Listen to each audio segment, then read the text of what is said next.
Hello लोगोफोर welcome back to संसार दैमानि another vlog so लोगोफोर दिनैनि ब्लगा मा जागोन नोंथांमोनाथ' टाइटेल आरो थाम्बनेलखौ नायनानै एसेबाबो हमनो हाखाबाय जानांगौ नङा होनबा लोगोफोर स' लोगोफोर आं दायो चिराङावनो दङ चिरां रुनिकाटायावहाय दङ आदा रिंकुमोनावनो दङ ओमफ्राय आं आदानिनो फिसाजो नानिखौहाय एसे लेखा फोरोंनो नागिरदों बिराद बुरजा होमवर्क लिरनो हरदोंनो ओमफ्राय आङो बेखौनो होमवर्कखौ खालामहोनानै फोरोंनो नागिरदों आरोखि थ' नायलांबाय थादो लोगोफोर नै लोगोफोर आङो नानिखौहाय लेखा फोरोंदों आरोना बिदा रिंकुनि फिसाजो देरसिन ओमफ्राय नैथिया फिसाला आरोना आंनि लिरदो होमवर्क खालामनो होदों नै बा 1 निफ्राय 34 सिम लिरनो होदों आरोना नै दायो लिरगासिनो ओमफ्राय बै 34 दा कमप्लिट जाबाय ओमफ्राय 35 लिरनो होनायाबो बेबो कमप्लिट जाबाय ओमफ्राय दायो नै लिरगासिनो आं थाब लिरनो होदों आरोना लिरदो नानि लिरदो दि नाम्बार एबार 11 हा 11 नै औ 11 खौ लिरदो ओमफ्राय एबार 12 बोरो नानि देखायनाय 12 बे नङाथ' बेसो औ बेखौ लिरदो दे बेखौ लिरदो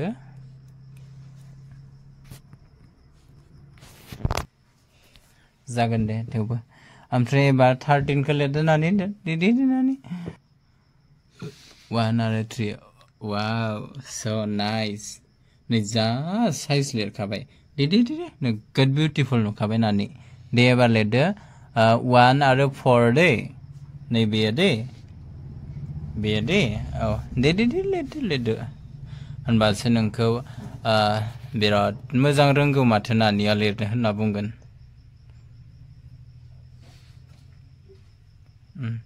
दे लिरदो नानिया मासे लिरनो रोंगौ वाव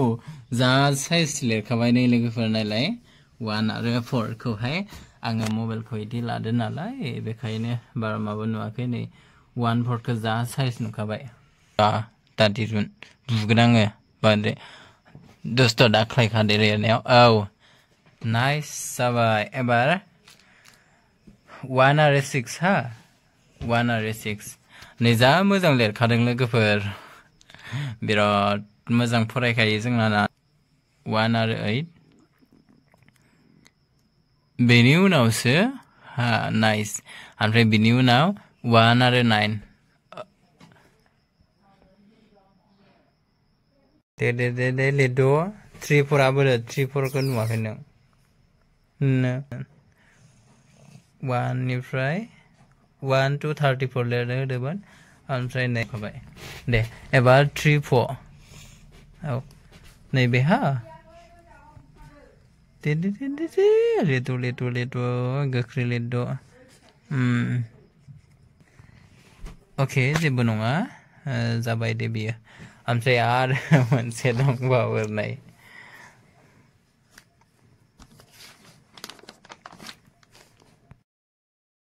लोगोफोर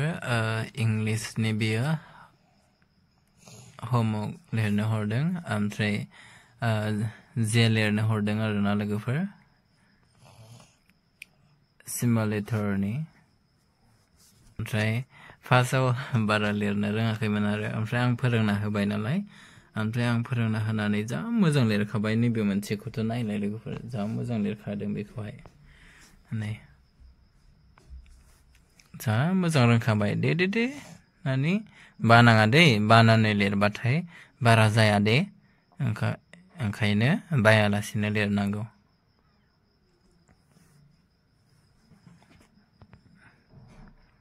जा गोसो होनानै लिरखादों नानिया दे एसे सिनखौ बोना हो औ बेनिखौ औ बरिया बारा गोबाव गैला दे जोबथारसिगोन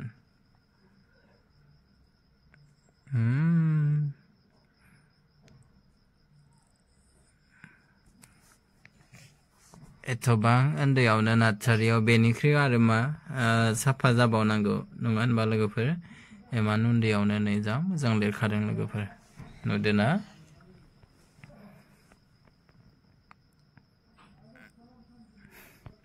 लासैसो रोंलांगोन खेबसेलाय बहाथो रोंजोबनो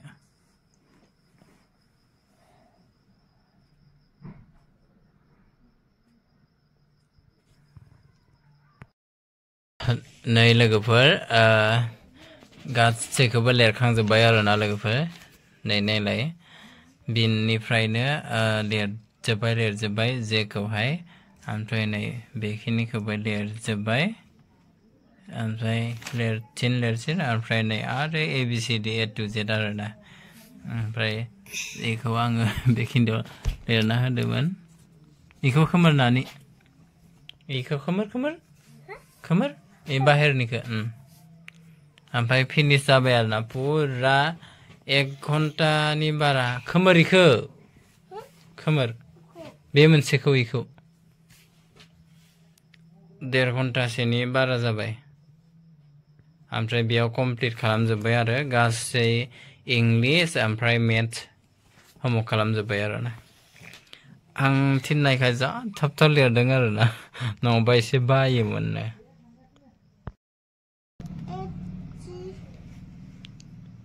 H I J नैयो बेसो H I J K L M N O P Q R S T U V W X Y Z Yes Mango Yes Banana मोजां फराय Grapes Orange Watermelon Yes Pineapple Papaya फार्स्टनिफ्राय फराय Sunday Monday ओमफ्राय Tuesday Wednesday Thursday Friday Saturday दे फरायफिन बैखौ फराय एबार जानुवारिखौ दे January February March April May June July August September October November December Monday Tuesday Thursday Friday Saturday दे फरायफिन फार्स्टनिफ्राय फरायफिन दे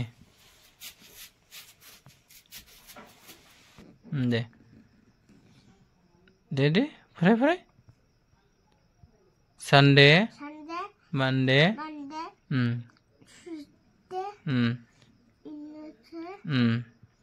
Thursday Friday Saturday औ बरिया ओमफ्राय जानुवारिखौ दे January February March July April May June ओमफ्राय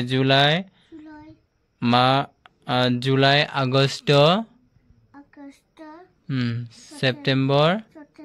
अक्ट'बर नभेम्बर डिसेम्बर फार्स्टनिफ्राय फराय दे जानुवारि आसिथु जानुवारि बैसो जानुवारिया January February March April May June July August September October November December Okay.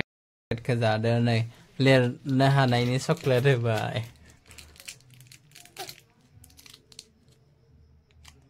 आङो दे नोंनि नामखौ खोन्थालाय नानि दे नामखौ खोन्थानाय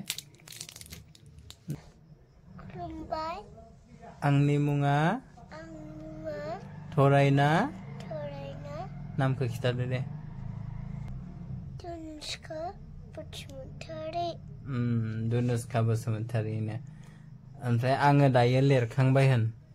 आङो दायो होमवर्क लिरखांबाय होन दे आं दायो होमवर्क लिरखांबाय ओमफ्राय लिरखांनानै चक्लेट जानोसै होन लिरखांनानै चक्लेट जानोसै होन चक्लेट जानोसै बाय बाय होन दे